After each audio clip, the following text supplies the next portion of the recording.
Yeah, most model aeroplanes have landing gear which is easily damaged on a heavy landing. So with my Acromaster, here is a solution that I've devised to allow the landing gear to sort of fold up out of the way if in a hard landing, rather than breaking off. So the first figure shows the landing gear in the ready to land type position, and this next photo shows the landing gear after a heavy landing. Folds back and the plane effectively does a belly landing.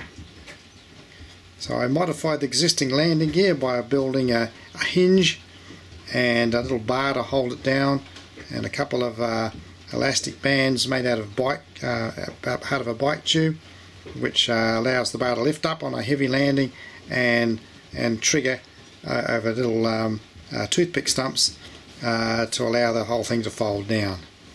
I've tested it, seems to work quite well. One modification I made after the first flight was to add a little wedge on the front, just in front of the whole thing, so that in a heavy landing, when it's doing a belly landing, it runs along on the wedge instead of running on the actuating mechanism and damaging that.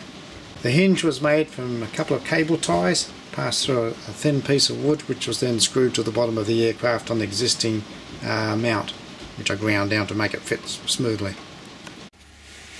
So there it is, the landing system that's forgiving of a less than perfect landing.